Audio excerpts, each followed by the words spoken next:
Prezident, Azərbaycan regional sülhü irəli aparır, ticarət və nəqliyyat əməkdaşlığı genişlənir. Azərbaycan Prezidenti İlham Əliyev regional sülh gündəliyinin irəli aparılması üçün ölkəmizin bundan sonra da səylərini davam etdirəcəyini bildirib.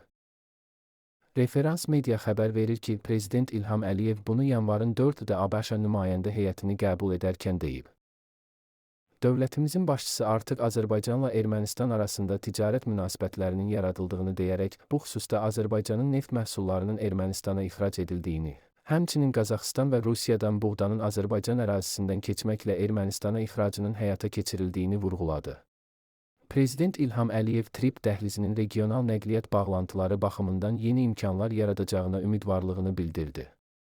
Azad edilmiş ərazilərin iki əsas şəhəri olacaq. Prezident, İşğaldan azad edilən bölgəni bir-biri ilə bağlamaq bizim əsas vəzifəmizdir və bu bölgəni Azərbaycanın digər bölgələri ilə, Kəlbəcər vasitəsilə Gəncə-Qərb istiqaməti, Tərtərbərdə-Bakı istiqaməti, Füzuli-Biləsuvar cənub istiqaməti, beləliklə, ölkədə bağlantılar daha etibarlı olacaq, yola sərf edilən məsafə qısa olacaq.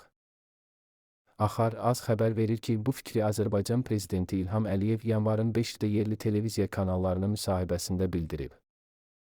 Dəmir yolu, avtomobil yolları, gələcəkdə hava yollarının istifadəsinin insanların ölkə daxilində miqrasiyasını gücləndirəcəyini vurğulayan dövlətimizin başçısı bildirib. Şərt deyil ki, hamı Bakıya gəlsin. Əksinə, bugün misal üçün Xankəndi kimi şəhərə Bakıdan, Naxçıvandan, başqa yerlərdən gəlirlər. Xankəndi və Ağdam azad edilmiş bölgələrin əsas şəhərləri olacaq.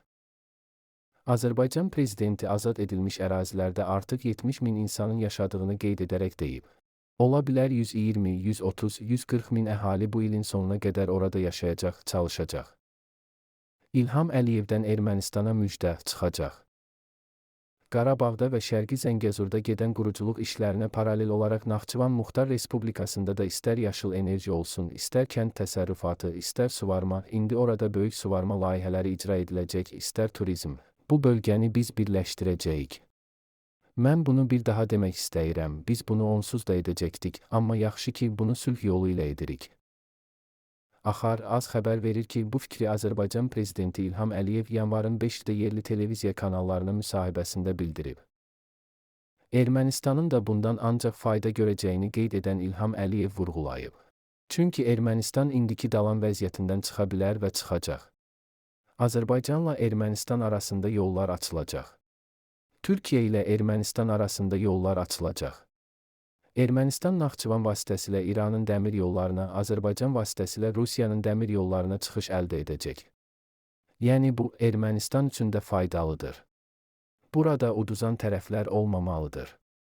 Hər halda iqtisadi və nəqliyyat nöqteyi nəzərindən uduzan tərəf olmayacaq. Əgər kimsə özünü siyasi cəhətdən uduzmuş hesab edirsə, bu, necə deyərlər, onun problemidir. Amma əgər hər kəs bu məsələyə praqmatizm nöqteyi nəzərindən baxsa, burada özü üçün xeyirli bir iş görə bilər.